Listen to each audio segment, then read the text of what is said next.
John's with us in Houston, Texas. Hey, John, how are you? Hello, Mr. Ramsey. Thank you so much for taking my call. Sure. How can I help? Well, last year I lost my job that I was with for 15 years, sir.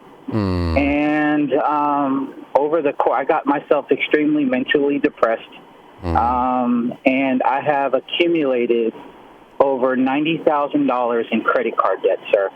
Wow. And I have I have a credit card company that has filed a lawsuit in my city. And, I've talked to a couple of attorneys, but they're wanting about $4,000 just to handle the case and information. And I just don't have that type of cash to do anything. And, I have a house. Even though I've been unemployed, been looking for work, I have a house that I have with my dad.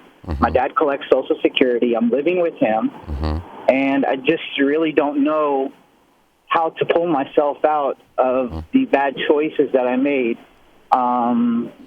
using my credit cards. How old are you? 41. And what kind of a job did you have? I was a manager for a retail store manager. Okay. All right. And why have you been unable to find work? Because you're depressed? I've been out looking and I've been, emotionally and mentally depressed.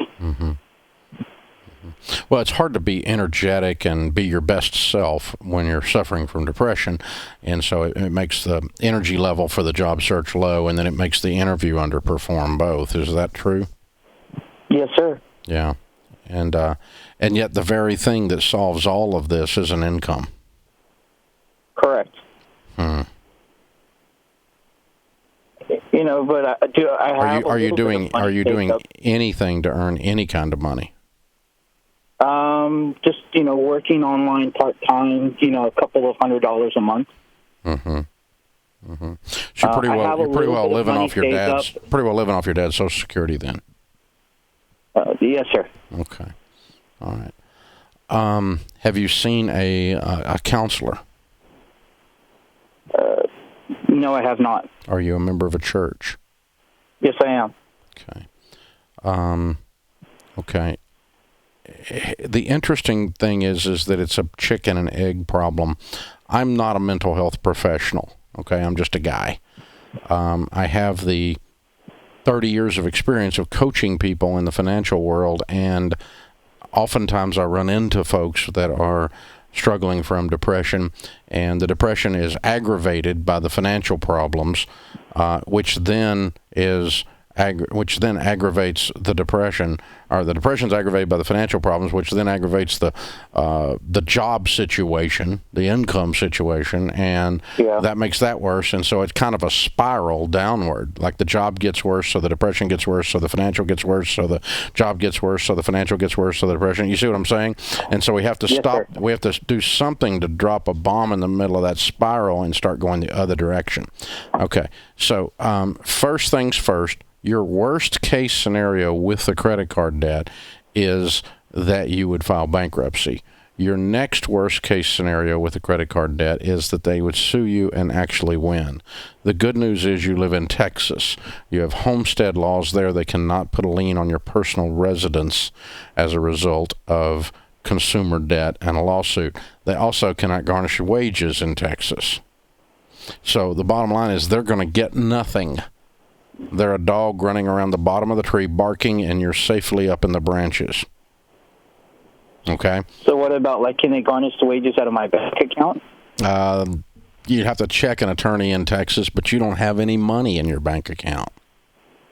I have $3,000 cash. That's it. Okay. And so it's not, they're not, it's not like they're more bark than bite because you're in Texas. There's not a lot they can do.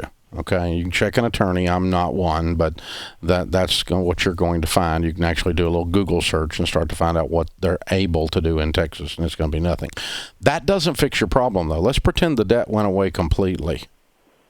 We still have a guy who's struggling with depression who doesn't have a job, which means we got another financial problem tomorrow, right? Yeah. If we waved a wand and all your debt went away completely, instantly, you've still got an issue. So what I'm going to tell you to do is let's start to work on the other side of it. Let's take the debt problem, slide it over here to the left, just out of emotional range, and not wring our hands over it because they can't do a lot about it and because you can't do a lot about it. For just a minute, let's set it over to the side and let's work on John. Call your pastor and tell him you desperately need to have a cup of coffee with him this week. Tell him what's going on.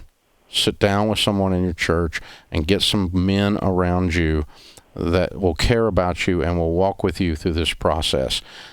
Number 2, will you do that if I ask you to do it? Yes, sir, I will. Okay. You have to. Depression is solved by taking action, activity. Number 2, start an exercise regime today. Tomorrow morning, I want you to walk 2 miles or go to the Y and lift weights. I don't care.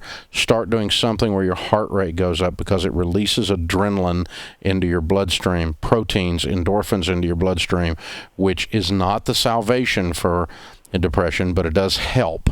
And when you just sit around and worry all day, it makes everything worse chemically. Okay? You follow me? Yes, sir. Number 2, exercise regime. Will you do that? I will. Number 3, do you have a car? I do, and it's paid off in my name. Wonderful. I want you to start delivering pizzas immediately or driving Uber, either one, you choose. And it's not your end. It's not going to do anything except cause you to be doing something. And when you start doing something and a little bit of money comes in, it starts to feel better. And when it starts to feel better, you're more marketable when you go on a real interview for a real job. Then, when we get your real job kicked back in and you're feeling better, you're maybe seeing a counselor because you're making a little money to pay one and getting some help with this depression, not just a farm boy like me helping you, okay? But then, after you're doing all of that, you start to make a little money, we'll go back and attack these credit card debts and settle them for pennies on the dollar. You can get them out of your life. But the credit card debt's not the problem here. It's the symptom, and we have to attack the actual problem first. Hang on, I'm going to send you a copy of Ken Coleman's book, The Proximity Principle, to help you on that job hunt.